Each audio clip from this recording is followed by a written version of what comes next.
आतंकी आए, हमला किया और फरार हो गए। पिछले 3 दिन के अंदर हुए 3 आतंकी हमलों से एक बार फिर देश में गुस्सा है, उबाल है।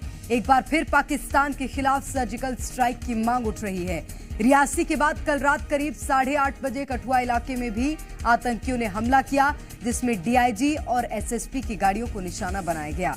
इस दौरान हुई मुठभेड़ में 2 आतंकी मारे गए, जबकि सीआरपीएफ का एक जवान शहीद हो गया।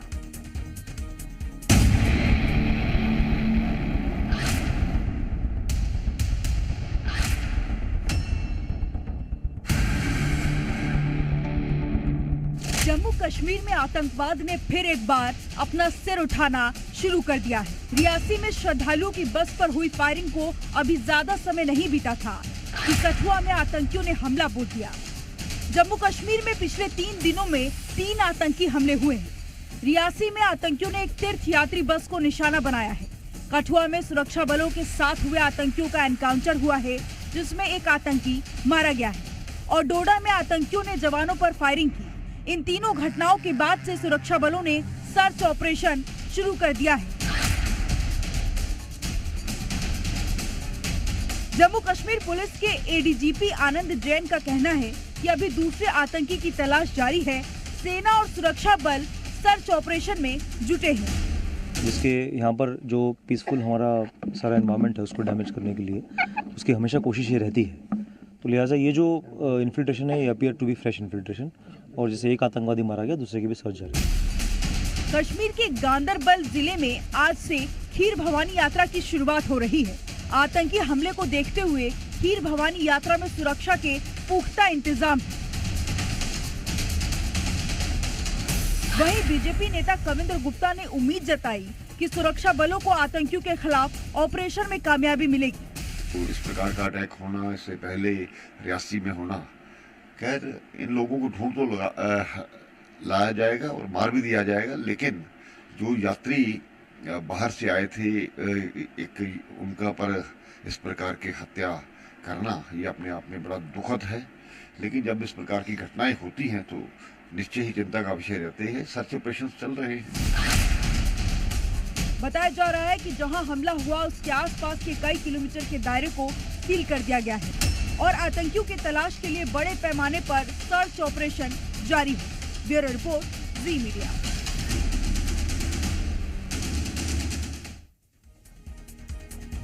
अब जहां आतंकवादियों के ताबड़तोड़ हमले से जम्मू कश्मीर एक बार फिर दहल उठा है।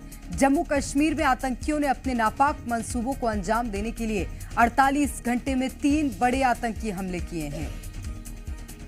तो आज रात डोडा में हुए आतंकी हमले में, माफ कीजिएगा, बीती रात ये हमला हुआ था और इसमें एक जवान शहीद हुआ था। मध्य प्रदेश के छिंदवाड़ा का रहने वाला ये जवान था।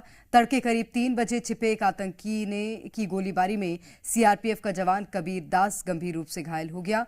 उसे अस्पताल ले जाया गया, जहां इलाज के दौरान उसकी मौत हो गई। खबर मिलते ही प्रदेश समेत पूरे शहर में शोक की लहर है। वहीं सीएम डॉक्टर मोहन यादव ने भी ट्वीट कर पूरी घटना पर शोक व्यक्त किया है। सीएम ने एक्स पर पोस्ट कर लिखा है कि कल देर रात्रि जम्मू कश्मीर के डोडा में आतंकवादियों ने कायराना हमला किया। इस आतंकी हमले में हमारे एक सीआरपीएफ जवान के शहीद होने और कुछ सैनिकों के घायल होने का दुखद समाचार मिला है। जवाबी कार्रवाई में हमारे वीर सैनिकों ने एक आतंकी को मार गिराया है। बाबा महाकाल से प्रार्थना करता हूं कि शहीद जवान की पुण्यात्मा को अपने श्री चरणों में स्थान दें तथा घायल सैनिकों को शीघ्र ही पूर्णतः स्वस्थ करें। वहीं मध्य प्रदेश के लाल के शहीद होने के बाद जवान कबीर दास उइके के घर पर शोक की लहर है। बता दें, शहीद जवान की शादी अभी 4 साल पहले ही हुई थी। अभी तो आए थे, 8-10 दिन हो रहे जाने के, 10 दिन पहले वापस लौटे। इनका गांव भोपाल में स्थानांतरण हो गया था, ऐसा जानकारी मिल रही है।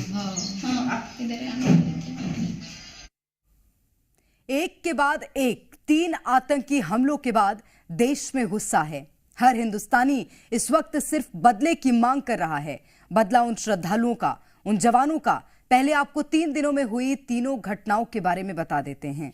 पहला हमला 9 जून की शाम 6:02 10 मिनट पर होता है, जब जम्मू कश्मीर से तीर्थयात्रियों से भरी एक बस पर आतंकी फायरिंग कर देते हैं, जिससे बस खाई में गिर जाती है और 9 श्रद्धालुओं की मौत हो जाती है, जबकि बाकी श्रद्धालुओं को गंभीर चोट आई है। वहीं दूसरा हमला 11 जून को रात 8:30 बजे कठुआ में होता है, जहां मुठभेड़ में एक आतंकी ढेर हो जाता है।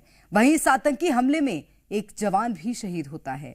तीसरा हमला डोडा में 12 जून को देर रात 12:30 बजे होता है, जहां आतंकी छत्तरगला में चेकपोस्ट पर हमला करते हैं और इस हमले में 5 जवान समेत 6 लोग घायल हो जाते हैं।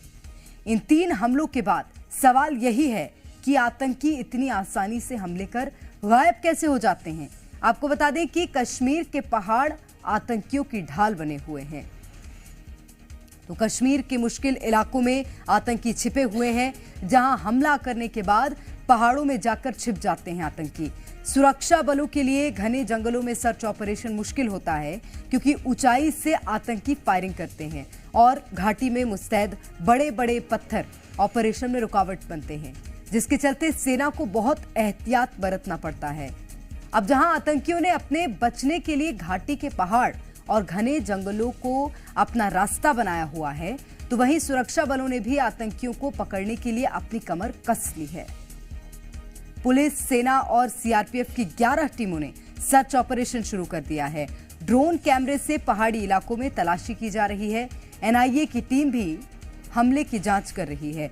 सुरक्षा बल एक एक घर की तलाशी ले रहे हैं। लोकल इंटेलिजेंस की मदद से आतंकियों की तलाश जारी है। आतंकी हमलों की कोई पहली वारदात नहीं है, लेकिन आतंकियों ने तीर्थयात्रियों पर भी कई बार हमले किए हैं। 1993 में अमरनाथ यात्रा को निशाना बनाया गया था। उसके बाद 1996 में अमरनाथ यात्रियों पर 2 आतंकी हमले किए गए। फिर साल 2000 में आतंकियों ने अमरनाथ यात्रा पर हमला किया, जिसमें 32 श्रद्धालुओं की मौत हो गई। फिर साल 2006 में आतंकियों ने तीर्थयात्रियों की बस पर ग्रेनेड फेंका, जिसमें एक यात्री की मौत हो गई। और 2017 में आतंकियों ने अमरनाथ यात्रा की बस पर हमला किया, जिसमें 7 यात्रियों की जान गई थी। तो आतंकियों के हमलों के चलते ये दहशत फैलाने की कोशिश कर रहे हैं इन हमलों से, लेकिन सुरक्षा बल लगातार जवाबी कार्रवाई कर रहे हैं और एक एक घर में ये जो सर्च अभियान है ये चलाया जा रहा है, जिसके बाद आतंकियों को मुंहतोड़ जवाब दिया जाएगा। 2 तस्वीरें इस वक्त हम आपको टीवी स्क्रीन पर दिखा रहे हैं, जहां पर बीती रात आतंकी हमला हुआ और मध्य प्रदेश के छिंदवाड़ा के रहने वाले एक जवान शहीद हो गए इसमें। हालांकि कल इनका पैतृक देह इनके गृहग्राम पहुंचेगा, इनके पैतृक गांव पहुंचेगा और आतंकियों पर वार लेकिन लगातार जारी है और जवान लगातार जवाबी कार्रवाई कर रहे हैं। सर्च ऑपरेशन जारी है।